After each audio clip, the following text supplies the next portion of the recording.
রায়গঞ্জের মহারাজা এলাকায় একের পর এক চুরির ঘটনায় উদ্বেগ ও ক্ষোভ বাড়ছে স্থানীয়দের মধ্যে। সর্বশেষ একটি বেসরকারি স্কুল থেকে ছাত্রছাত্রীদের পানীয় জলের জন্য ব্যবহৃত মোটর চুরি হওয়ার ঘটনায় এলাকা জুড়ে চাঞ্চল্যের সৃষ্টি হয়েছে। স্থানীয়দের অভিযোগ, দীর্ঘদিন ধরে বিদ্যুৎ বিভ্রাট, রাতের অন্ধকার এবং পর্যাপ্ত নজরদারির অভাবকে কাজে লাগিয়ে দুষ্কৃতীরা এলাকায় দাপট বাড়াচ্ছে। তাদের দাবি, এটি কোনো বিচ্ছিন্ন ঘটনা নয়, এর আগেও gas cylinder, cycle, mobile phone সহ বিভিন্ন মূল্যবান সামগ্রী চুরির ঘটনা ঘটেছে। এলাকাবাসীর একাংশের অভিযোগ, মহারাজা হাট হাই স্কুলের মাঠ এবং মহারাজা হাট ব্রিজ সংলগ্ন এলাকায় কিছু যুবকের প্রকাশ্যে নেশার আসর বসে। তাদের দাবি, নেশার টাকা জোগাড় করতেই কিছু ব্যক্তি চুরি ছিনতাইয়ের মতো অপরাধমূলক কাজে জড়িয়ে পড়ছে। তবে এই অভিযোগগুলি সত্যতা তদন্ত সাপেক্ষ। স্থানীয় বাসিন্দা তপতি চক্রবর্তী বলেন, সকালে উঠে দেখা যায় স্কুলের পানীয় জলের মোটরটি চুরি হয়ে গেছে। অন্যদিকে উত্তম সময়ের প্রশ্ন, এইভাবে একের পর এক চুরি চলতে থাকলে সাধারণ মানুষ কোথায় নিরাপদ থাকবে? কবিতা ভট্টাচার্য জানান, বিষয়টি নিয়ে তারা প্রশাসনের দ্বারস্থ হবেন এবং দ্রুত ব্যবস্থা গ্রহণের দাবি জানাবেন। পঞ্চায়েত সদস্য বাদল বর্মন ঘটনাটিকে দুঃখজনক বলে উল্লেখ করে বিষয়টি পঞ্চায়েতের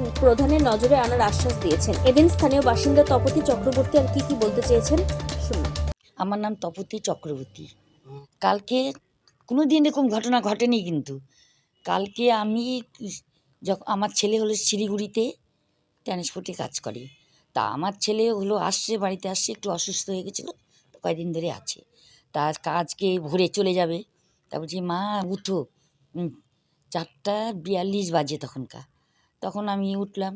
উঠে তখনকার বলি কিরে বাবু জল নাই, বলছি আচ্ছা আমি জল দিয়ে আসি। ও গেল জল দিতে গেল, যাই দেখলি মা মটর টটর সব চুরি হয়ে গেছে, সর্বনাশ হয়ে গেছে। এসে দেখলো যে এইগুলো সব এইভাবে ভাঙা চূড়া পড়ে আছে। মোটরটা মোটরের মেশিনটা ওরাও করতে পারে, আমি এটা সঠিক বলতে পারছি। তারা বলতে হয়তো নেশা টেশা খায় শুয়ে টুয়ে থাকে, এরা এসে নিয়ে টিয়েও যেতে পারে, বলা যায় না। পাশাপাশি পঞ্চায়েত সদস্য বাদল বর্মন কি বলছেন শোনাবেন। আমি পঞ্চায়েত সদস্য বাদল বর্মন বলছি, আপনার এই মহারাজা এলাকায় দীর্ঘদিন ধরে একটা চুরির উপদ্রব বাড়ছে, বিভিন্ন সাধারণ মানুষ অভিযোগ করছে, এই বিষয়টা কীরকম? চুরির বিষয়টা তো মাঝে মাঝে হচ্ছে। এখন এটা জনসাধারণকে সচেতন হবে, তাদের ধরলে সঠিক বিচার করতে হবে। এটা তো চুরি হওয়াতে তো মনে করো সাধারণ সে গ্রাম নিয়ে তো একটা খারাপ পরিস্থিতি হয় কি না, এটার জন্য সঠিক ইসে করলে সবাই যদি সচেতন হয় বা ধরলে তাদের কঠোরতে কঠোর শাস্তি দিলে তাই ভালো হয়। আইনে আপনারা গ্রাম পঞ্চায়েত থেকে কি কি উদ্যোগ নেবেন এই ব্যাপারে? এই বিষয়ে তো আমরা বলতে পারবো না, সেই পঞ্চায়েত এসে প্রধান যারা এসে ওরাই একটু ইসে করতে পারবে, ওদের জানাবেন, জানাবো। অন্যদিকে এলাকাবাসীরা আর কি বলছেন শুনবো একে একে। শান্তিতে নেই কেন জানি না। বাড়ি থেকে দিনের বেলায় হয়তো দেখা যাচ্ছে, দিনের বেলায় বারান্দা থেকে সিলিন্ডার নেই, অমুক বাড়ির মোটর নেই, অমুক জায়গায় দেখা যাচ্ছে ওর সাইকেল নেই, অমুকের পকেট থেকে এই মোবাইল চুরি হয়ে গেল।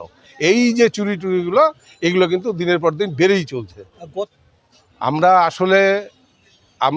আশাবাদী, বর্তমান আমাদের বিজেপি সরকার এসছে এবং আমাদের এখানে বিশেষ করে পশ্চিমবঙ্গে আমাদের উন্নয়নের দিকে এগোবে এবং আমাদের এই সমাজ ব্যবস্থার আমূল পরিবর্তন হবে, এটাই আমরা আশাবাদী। অনুরোধ করব প্রশাসনের কাছে যে আপনারা এই সমস্ত বিষয়গুলো আমরা বলছি, আপনারা দ্রুত এর পদক্ষেপ নেন। এলাকা সূত্রে জানা গেছে যে বিগত যে শিক্ষামন্ত্রী ছিল তাকেও এই বিষয়ে জানানো হয়েছিল, তিনি কোনো কার্যকরী করেননি।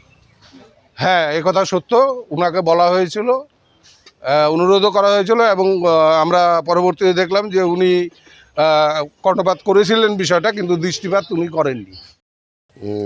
এলাকায় চুরি হয়ে যাওয়ার কারণে হচ্ছে পাতাখড় অতিরিক্ত হয়ে গেছে, এই পাতাখড়ের জন্য বিশেষ করে হচ্ছে। আর সবচেয়ে বড় সমস্যা যেটা, আমাদের লাইন থাকছে না, এই লাইনের ডিস্টার্বের জন্য এটা আরও ওরা প্রশ্রয় পেয়ে যাচ্ছে।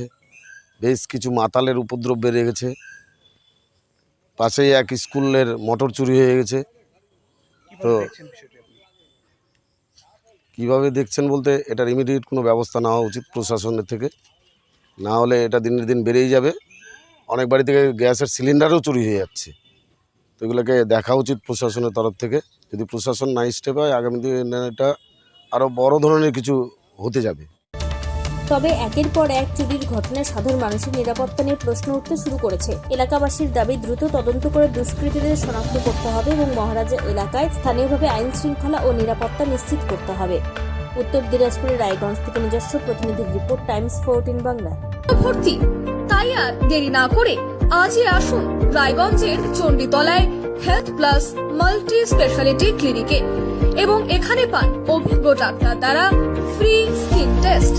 আরো বিস্তারিত জানতে যোগাযোগ করুন 9674895169 এই নম্বরে।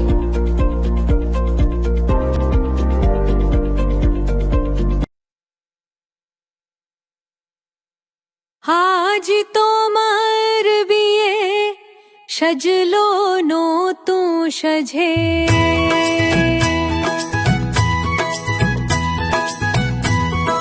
সবার মনেতে আনন্দ।